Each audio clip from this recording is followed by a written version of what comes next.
A little history lesson first. Kingdom Come. When I was 18 years old, Kingdom Come was like that big epic event with paintings. It was 4 issues long. In a way, it was a spiritual sequel to the Marvels, which came out in the early 90s. I don't remember much about it, but that it had Alex Ross doing the paintings, and he had, I forgot who the writer was. It examined the Marvel Universe in a more poetic way. This one, which was like previewed in Wizard magazine heavily, focused on the Spectre and Norman McKay, was like it had a lot of like religious themes, tones to it. And of course, it dealt with Superman, an aging Superman who was on his own, kind of kind of hiding out like Luke Skywalker. When I think back to Kingdom Come, besides the paintings, Mark Wade writing and Alex Ross painting, and this took years, I think 4 years to do it all. And it was going back to like, getting an issue each month. So May, I think, May, and then June, July, August, or maybe it was September. Maybe September was the final issue. Dealing with all these different heroes that represented sort of the Image, Wildstorm, sort of the Gen 13, Wildcats, Spawn, uh, was it Thunderhawk or whatever it is? All these kind of very materialistic, shallow uh, superheroes in the future that were self-destructive. They were killing each other and getting innocent people killed. And it has spawned an influence later on in other issues, going all the way to the years like the year 2000, the year some of the later half of the 2000s. I mean, you'd see these characters in one form or another. You would see them in the JSA rebooted issues. You would see all kinds of stuff. But this is the first issue, and we were seeing all these here. Now we weren't seeing Superman and Wonder Woman yet, but we were seeing all these future characters, the new breed, and you had the Minotaur in there. There were all kinds. You had the new what is it? The new was it Thunderbolts, right? The new Thunderbolt, which is right here at the left. Uh, he was a mean kid. He was like they were all like delinquent kids. You had the new Catwoman. There's Captain Atom there. All kinds of like vulgar looking heroes and villains. But mostly they were all heroes. Magog at the far right, who was a pivotal character in that he killed the Joker. And then when we get to Superman coming back from retirement. Now, what I learned, I mean, because keep in mind, this is Elseworlds, right? Elseworlds, you take characters from one scenario that's in canon continuity. I mean, it's 90s continuity, right? Before the second Crisis on Infinite Earths, Infinite Crisis, before New 52, before Rebirth, before Future State, before all that stuff, okay? Future State, All In, Absolutes, before the Earth one shot books, before the New 52, before the Flash made the Flashpoint, right? So before all this stuff, you had 90s canon, and you took the heroes and you put them in a different situation that shouldn't exist or couldn't exist. It's an imaginary story, aren't they? All imaginary stories.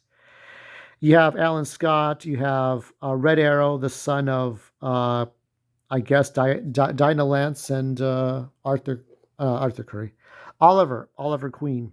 And you got Power Girl. You got Red Robin, which we assumed to be Dick Grayson and not Tim Drake, but later on it became Tim Drake. And there is the gold guy right here I'm pointing to is Victor Stone. Now, like something else, they called him Siberian uh, during the late 90s because of Superman's cyborg Superman.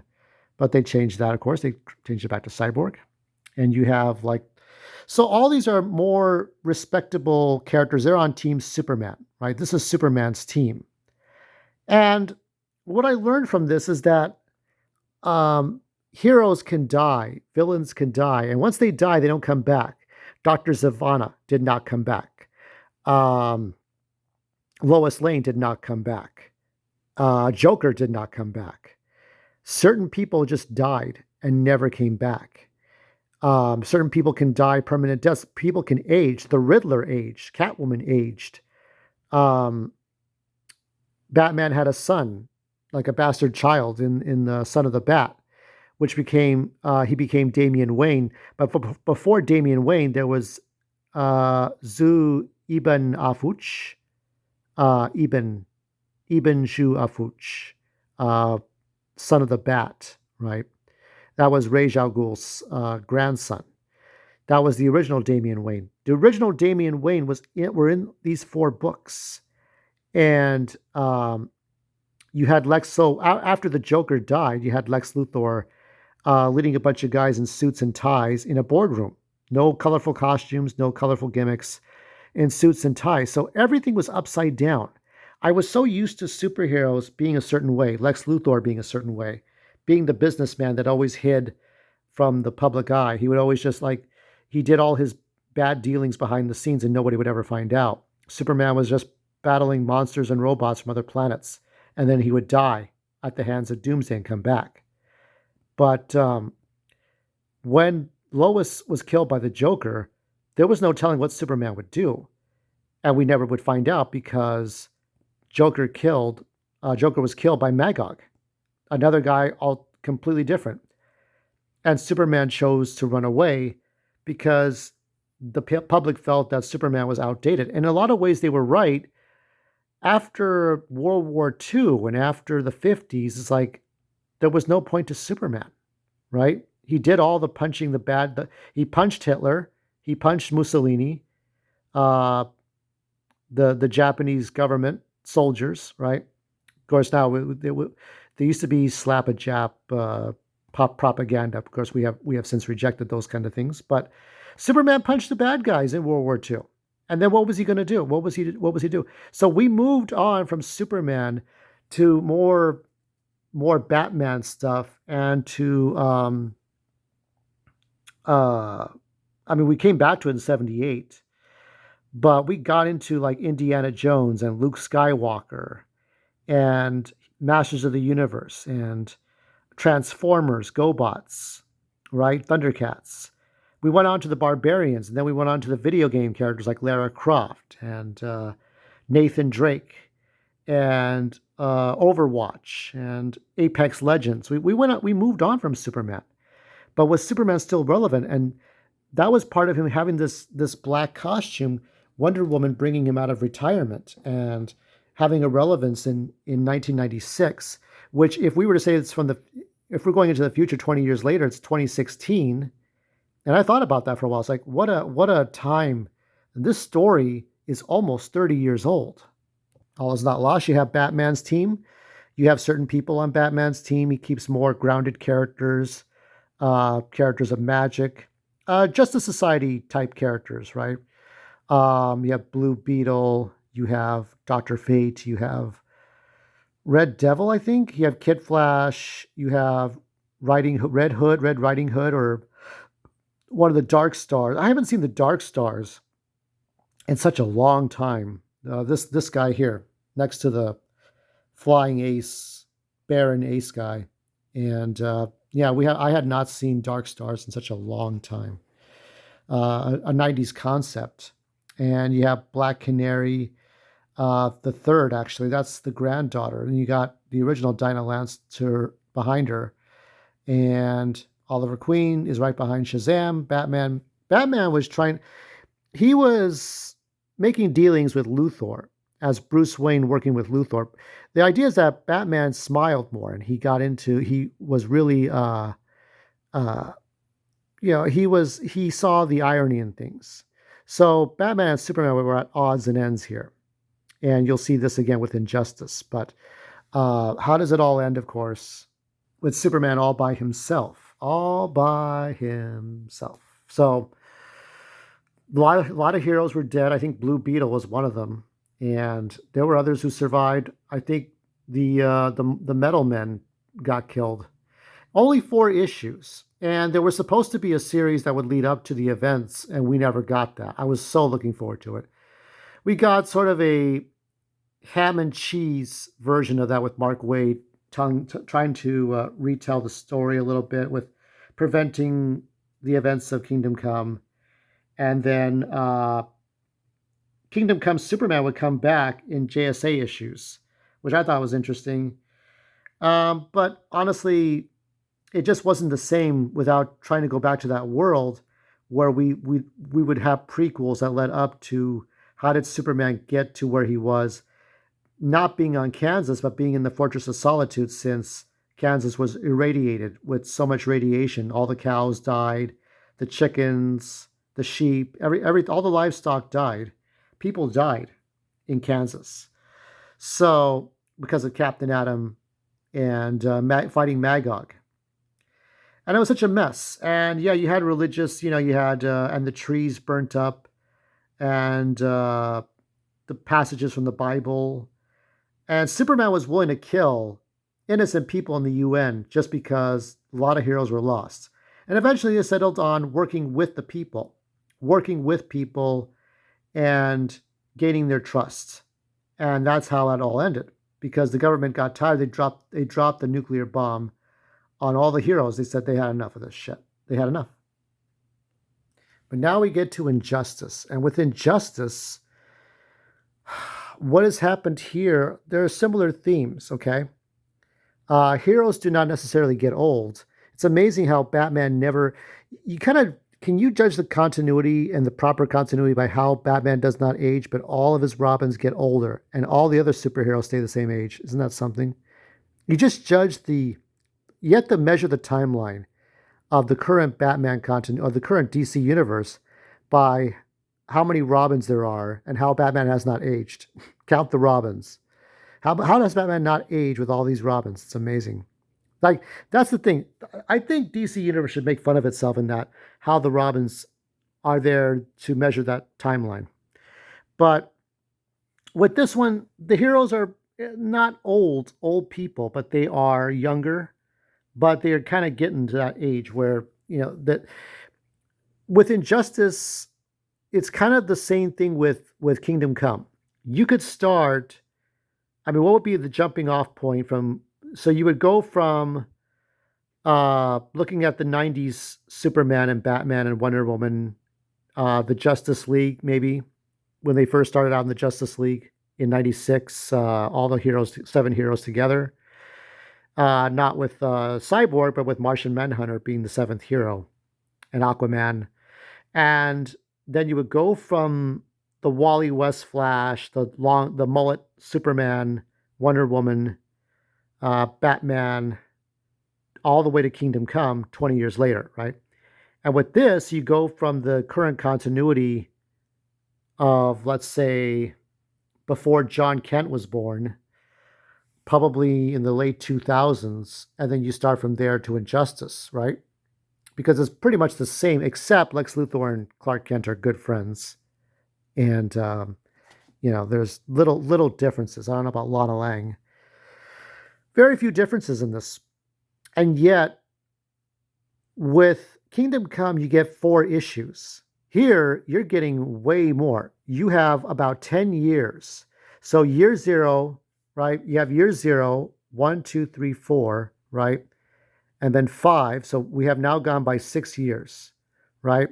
And then we get to the events of Injustice, which is another year, right? So that's 7. And then I'm thinking that all of Injustice 2 prequel is number 8. And then Injustice 2 events of the game is 2 years after. They say it's 2 years after Injustice 1. So now we're at 9. And then 10 would be Masters of the Universe. So you got 10 years worth of story. Here, in Kingdom Come, it takes place really over maybe less than a year, but you get a lot of story in there. We don't get to see everything. It's kind of like Star Wars. It's almost like comparing the Star Wars trilogy to the Clone Wars. And with the Clone Wars, you got so much story that at times I feel like that's the argument there. You go back to Star Wars, right? Look at that. Look at that. How do we do that? This is not a GIF, by the way. This is before GIFs were invented. And so say you have the trilogy. Well, this is Kingdom Come, right?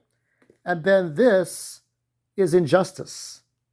This is Injustice. And I felt and I feel in many ways that Clone Wars is better than the Star Wars trilogy, which is fighting words. But Clone Wars gets into so much that George Lucas wanted to do.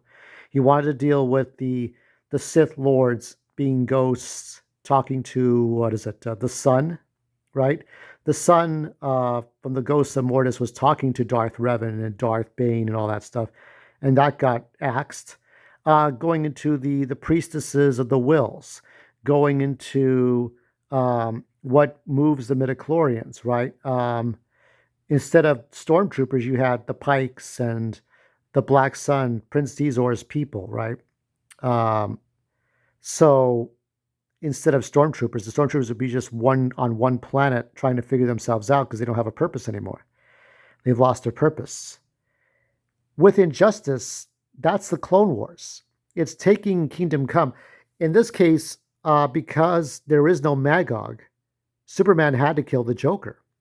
Not only did he accidentally kill his wife and baby, he killed his whole city.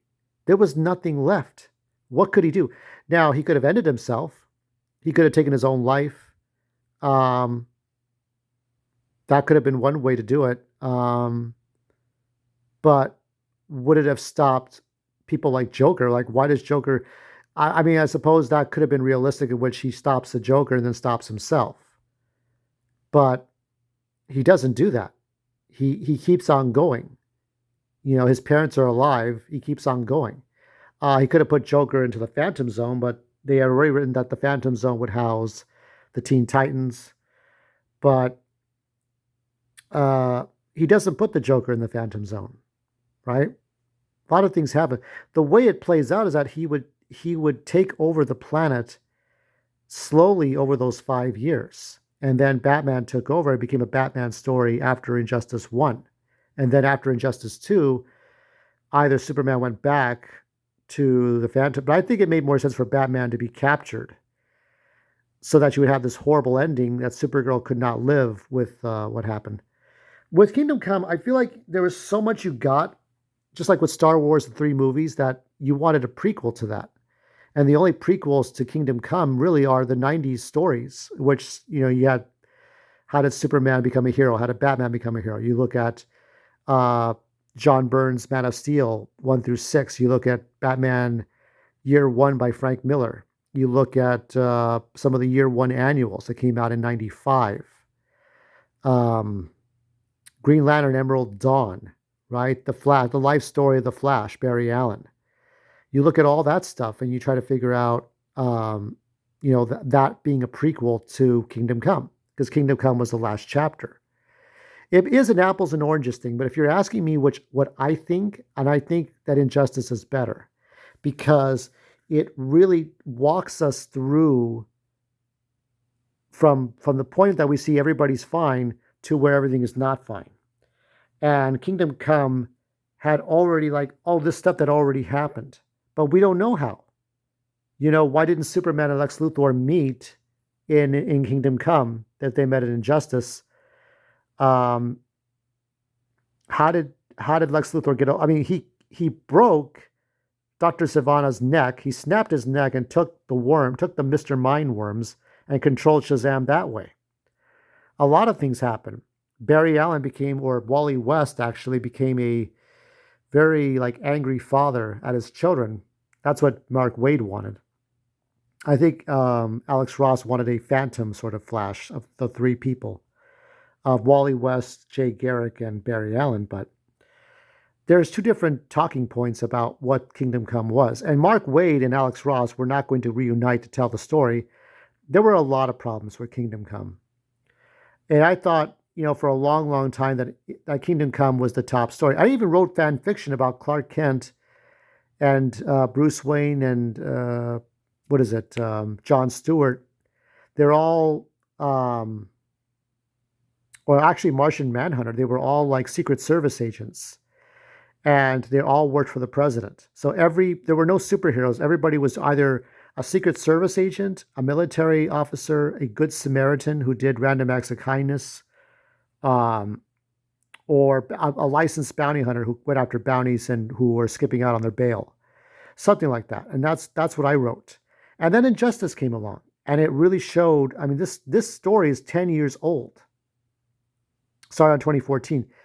It showed me that there are just different ways to really tell this story and shock and amaze us.